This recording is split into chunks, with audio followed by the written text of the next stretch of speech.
Ser podcast. Hoy por Hoy Magazine. ¿Busca la señorita algún departamento en concreto? No, gracias. Solo estaba... Busco trabajo. Puede intentarlo en la sección de ropa para damas. Una de las chicas se ha despedido. Hable con la señorita Audrey. Gracias.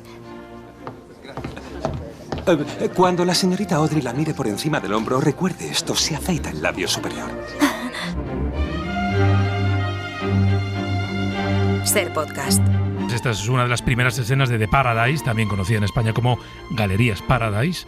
Es una serie de la BBC que pueden ver en Prime Video y que está basada en una novela escrita por Émile Zola en 1883. Bueno, ya sé que dominas el francés. Nuria, ¿cómo se pronuncia correctamente el nombre del escritor? Realmente no lo domino tan bien, pero esto es un vacile que nos ha dejado Pascual Donate, que no nos estará escuchando, porque yo le hablé, cuando le comenté que sería muy interesante contar la historia de los grandes almacenes, y le hablé de la novela de Émile Zola, pues él se quedó pensando y dijo, es muy interesante, podríamos además hacerle una llamada al escritor y entrevistarle. Y yo le digo, ¿dónde le vamos a llamar? ¿Al Panteón de los Hombres Ilustres de París? ¿No nos va a coger el teléfono, Pascual? No nos va a atender. Él pensaba que yo le hablaba de Éric Soler. Y yo digo, pero tienes un oído muy duro. Es que para es un problema de oído, no de pronunciación. Claro. Bueno, para el tema de hoy, los grandes almacenes, el francés, ¿no?, va a ser un idioma importante. Oui, c'est ça, vale, como diría un francés. Sí, porque los grandes almacenes son en realidad un invento francés. Francia es la cuna del gran almacén moderno, surge a mediados del siglo XIX en París. Y el Bon Marché, aún en activo, aún en abierto, visita obligada para los turistas, es casi como si tienes que visitar la Torre Eiffel y el Bon Marché, pues está considerado el primer gran almacén del mundo. Se abrió al público en 1852, cuando Napoleón III se proclamó emperador. Y Émile Zola se inspiró precisamente en el Bon Marché para escribir esta novela, en la que se basa Galerías Paradise, El paraíso de las damas. Según las ediciones, La delicia de las damas, en las primeras ediciones se tradujo así, y aunque, bueno, es una novela, por tanto es una historia ficticia, pero retrata muy bien el nacimiento y sobre todo el triunfo de estos grandes almacenes sobre el comercio tradicional. ¿Por qué nacen? ¿Por qué surge esta figura del gran almacén como nuevo modelo de negocio? Pues porque en esos momentos, en el 19, se dan una serie de elementos que permitieron que apareciera este nuevo tipo de comercio. Cubría este nuevo, el gran almacén, las demandas de la nueva clase emergente, la burguesía.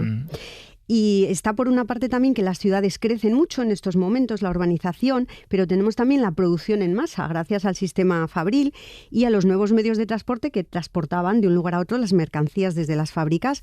Y estos grandes almacenes se van a convertir precisamente en el emblema del poder de la burguesía y también en el éxito del sistema industrial, porque en estos comercios, bueno, se vendían distintos productos en un solo lugar y en grandes cantidades, frente al comercio tradicional, donde lo importante no era vender mucho, sino sobre todo vender caro. ¿Y esa fórmula se extendió rápido por Europa? ¿Fue como una mancha así que se iba extendiendo? Sí, como una mancha de aceite, podríamos decir. Se va difundiendo por otras capitales y grandes ciudades europeas. Fíjate, en París, además del Bon Marché, abrieron las galerías La Samaritaine, Lafayette. En Londres, Whiteley's está considerado el primer gran almacén moderno de la capital británica. Después abriría Harrods, Selfridges a comienzos del 20. En Berlín, los grandes almacenes Bertheim. En Nueva York, Macy's, que es toda una institución también. Y en España, el primer gran almacén moderno se abrió en Barcelona en 1878. Los grandes almacenes del siglo de Barcelona. Mira, ¿cómo eran por dentro estos primeros grandes almacenes? Hoy ya sabemos que son muy prácticos, ¿no? Muy tecnológicos, claro. Sí. ¿Y entonces? Entonces eran muy espectaculares, diría yo. Para la sociedad de la época los veía como algo espectacular, muy lujoso, nada que ver con los bazares, que eran lo más parecido que había hasta entonces a estos grandes almacenes. Eran muy espaciosos para que pudiera entrar mucha gente, muchos productos también. Fíjate que Zola los comparó, habla así del gran almacén en su novela.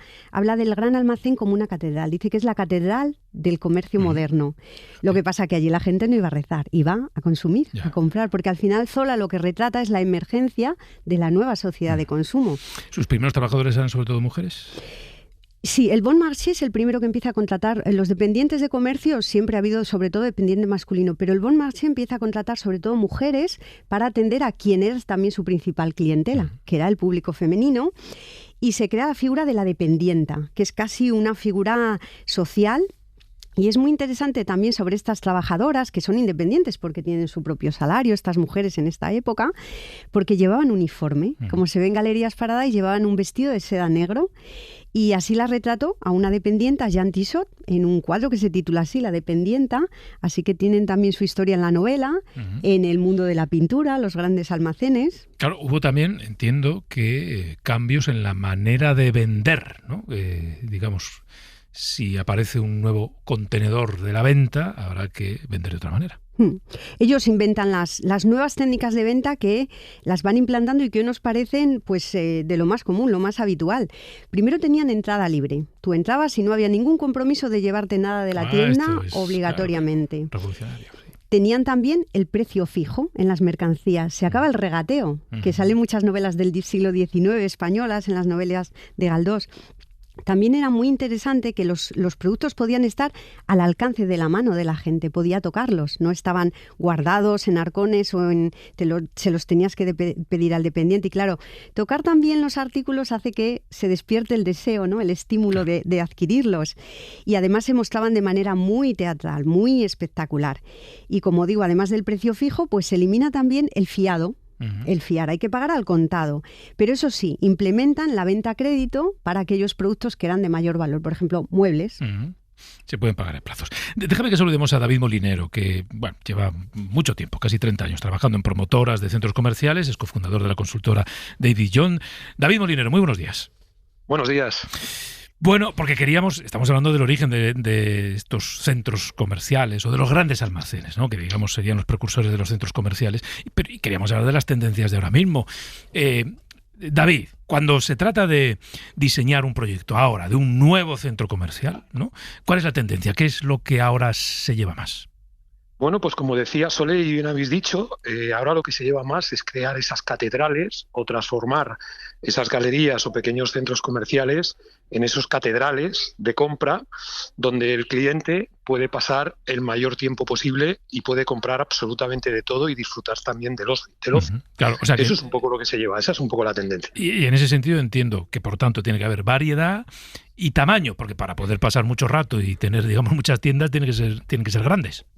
Claro, al final el cliente lo que demanda es encontrarse todas las tiendas que puede ver en High Street, que puede ver en calle, y el cliente lo que quiere es tenerlo todo, poder comprar de todo y encontrarse todas las marcas. Por eso la tendencia va a centros cada vez más grandes. No sé, el centro comercial más grande que tú conozcas, por ejemplo, por número de tiendas, ¿cuántas podría tener? Bueno, pues más de 300. Más de 300, 400, sí. La tendencia está a partir de 200.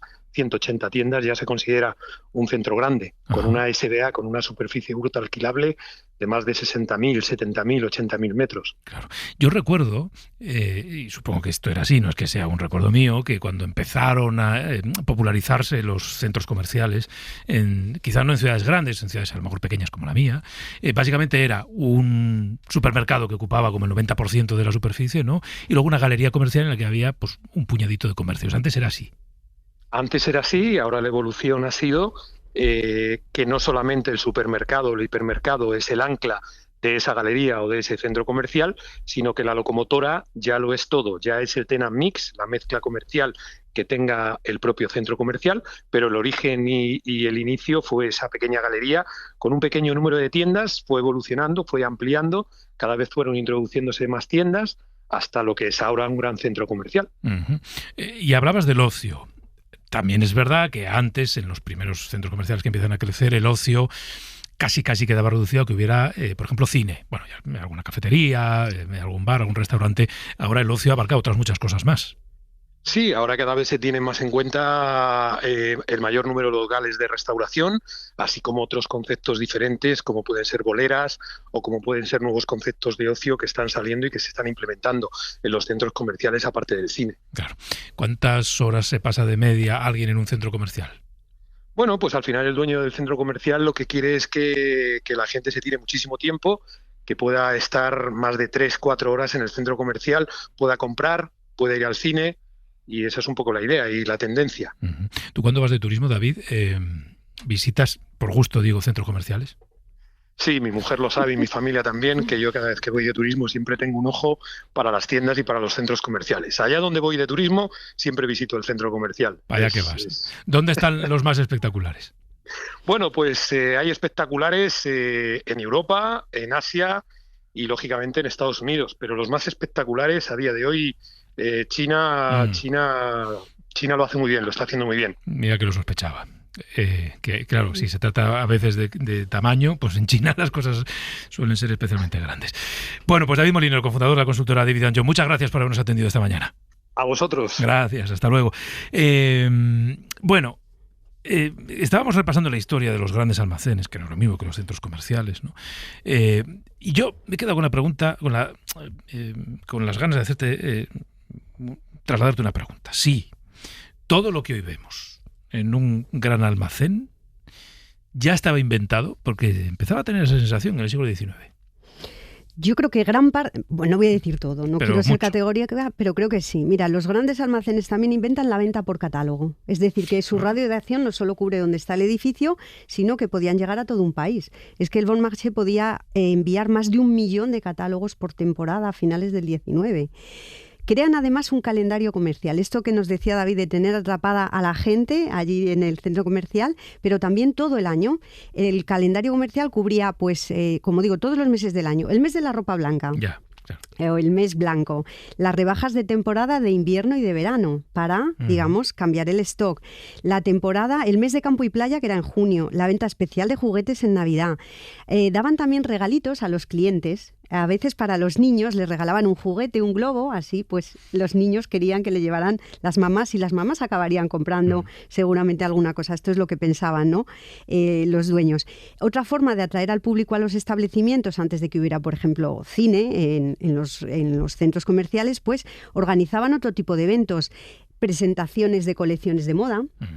O también organizaban exposiciones, concursos, a veces ya con marcas comerciales en los años 20 en España. Ya era muy moderno el comercio en las grandes ciudades en España. Y había ventas especiales ligadas a un solo comercio. Era como una marca comercial registrada. En Madrid, los grandes almacenes Rodríguez, que estaban también aquí en la Gran Vía, aunque ya desaparecieron en los 70, tenían una semana popularísima, la Semana del Duro. Lo vendían casi todos los productos a 5 pesetas. 5 pesetas. Y fue tan famosa y congregaba tanta gente y había tantísimo follón que ese nombre acabó dando, pues, refiriéndose a un episodio de la Guerra Civil Española, del final de la Guerra Civil Española en Madrid, donde ya aquello todo era un poco caos antes de la caída de Madrid, y los madrileños, bueno, con un poco de humor, le acabaron denominando aquel enfrentamiento entre Casado y Juan Negrín, la Semana del Duro, fíjate, haciendo referencia, como digo, por supuesto, se me olvidaba, el escaparatismo, la técnica del escaparatismo. Bueno, claro, sí. Mostrar los productos no solo dentro del establecimiento, sino hacia afuera, para estar también atrayendo clientes a cualquier hora del día y de la noche. Bueno, ¿qué tiene que ver la cadena SER con un gran almacén?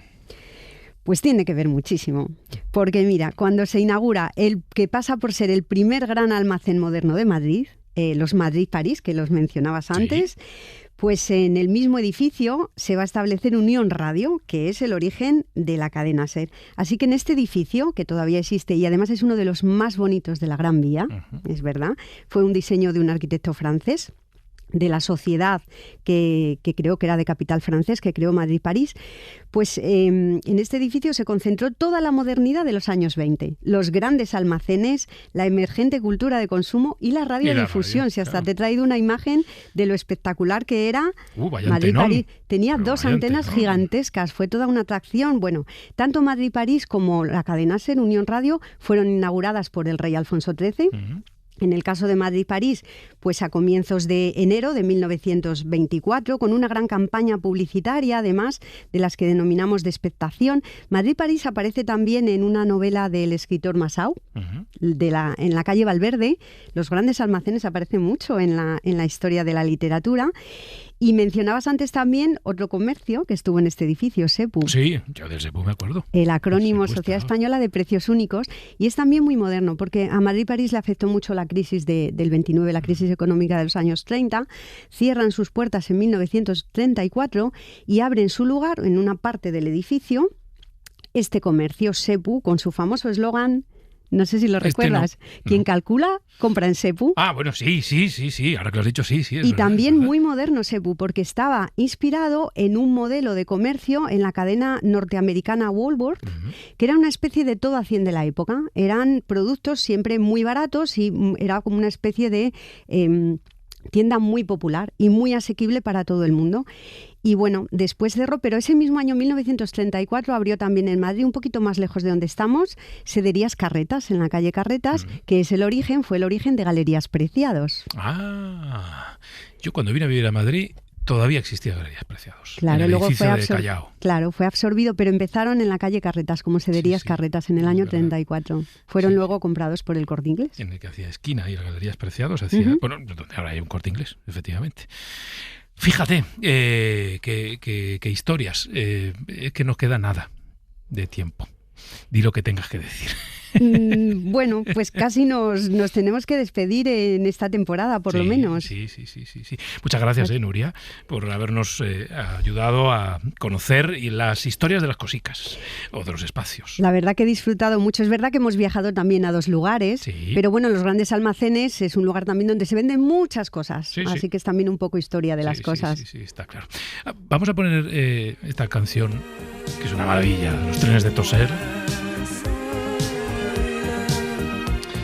Bueno, pues nos teníamos que despedir con Battiato de Nuria. Es ¿no? que además me dijiste que me podía despedir con Battiato, que eligiera tema. Claro. Y he elegido uno que tiene una historia maravillosa, porque Battiato escribió esta canción para Italia, para que Italia compitiera en Eurovisión.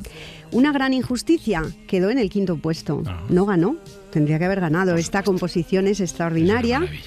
La cantó el propio Battiato. Eso sí, España le dio 12 puntos, la máxima puntuación. Año 1984. Gracias, Nuria. Para no perderte ningún episodio, síguenos en la aplicación o la web de la SER, Podium Podcast o tu plataforma de audio favorita.